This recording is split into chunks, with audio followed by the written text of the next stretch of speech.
இன்னைக்கு என்னோட favourite மாம்பழக்காடி recipe பண்ண போகிறேன். எங்கள் ஊரில் மோஸ்ட்லி வைகாசி விஷாக அன்னைக்கு பண்ணுவாங்க. ரொம்ப டேஸ்டியாக இருக்கும். இது சிம்பிளாக சீக்கிரமே பண்ணிடலாம். இந்த சுவையான மாம்பழக்காடி எப்படி செய்கிறதுன்னு இந்த வீடியோவில் பார்க்கலாம். நான் 3 மாம்பழம் கொஞ்சம் பெருசாக கட் பண்ணி வச்சுருக்கேன். இது வேக வைக்கிறதுக்கு 2 கப் தண்ணி சூடு பண்ண வச்சுருக்கேன். தண்ணி சூடானதும் மாம்பழத்தை வேக வைக்கலாம். ரொம்ப நேரம் வேக வைக்க வேண்டாம், ஒரு 2 நிமிஷம் கொதிச்சா போதும். நான் இதுக்கு செங்க வரைக்கும் மாம்பழம் எடுத்திருக்கேன். மற்ற மாம்பழத்தை விட இதில் பண்ண மாம்பழக்காடி இன்னும் டேஸ்டியாக இருக்கும். இதுக்கு 1/2 கிலோ சர்க்கரை எடுத்திருக்கேன். உங்கள் இனிப்புக்கு ஏற்ப சர்க்கரையை நீங்கள் எடுத்துக்கலாம். இதில் ஒரு 1/4 கப் தண்ணி ஊற்றி சர்க்கரையை உருக்க போகிறேன். ரொம்ப தண்ணி ஊற்ற வேண்டாம். இது என்னோட மாமியார் எனக்கு சொல்லி தந்த ரெசிபி. அவங்க பண்ணுற மாம்பழக்காடி ரொம்ப சுவையாக இருக்கும். அது ஒரு தனி டேஸ்ட் தான். நம்ம வேக வச்ச மாம்பழம் ஒரு 2 நிமிஷம் கொதிச்சா போதும். ரொம்ப நேரம் வேக வச்சா மாம்பழம் குழஞ்சு போயிடும். இப்போ நம்ம உருக்கி வச்சிருந்த சர்க்கரையை வடிகட்டி இதில் ஊற்றலாம். தூசி கல் ஏதாவது சர்க்கரையில் இருந்தால் போயிடும். இப்போ இதில் பார்த்தீங்கன்னா கொஞ்சம் தூசி கல்லெல்லாம் இருக்குது. அதனால தான் நான் எப்போவும் சர்க்கரையை வடிகட்டினதுக்கப்புறம் யூஸ் பண்ணுறேன். இது கொஞ்சம் கொதிக்கட்டும்.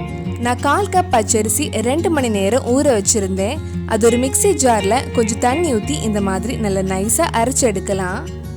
சர்க்கரை ஊற்றி மாம்பழம் கொதிச்சதுக்கப்புறம் நம்ம அரைச்சி வச்ச பச்சரிசி இதில் சேர்க்கலாம்.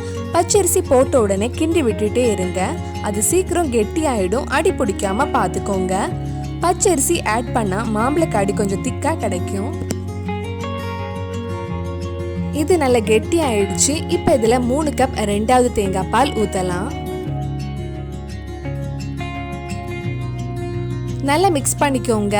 ஒரு லைட் கொதி வந்ததும் நம்ம தேங்காய் பால் ஊற்றலாம். லைட் கொதி வந்ததும் 2 கப் தேங்காய் பால் ஊற்றலாம். ரொம்ப நேரம் கொதிக்க வைக்க வேண்டாம், ஒரு லைட் கொதி வந்தால் போதும். நீங்கள் தேங்காய் பால்லாம் ரெடி பண்ணி வச்சுருந்தா 10 நிமிஷத்துக்குள்ளே சுவையான மாம்பழக்காடி ரெடி பண்ணலாம். இப்போ இதில் 1/2 டீஸ்பூன் ஏலக்காய் பொடியும் 1/4 டீஸ்பூன் சுக்கு பொடி போட்டு மிக்ஸ் பண்ண போகிறேன்.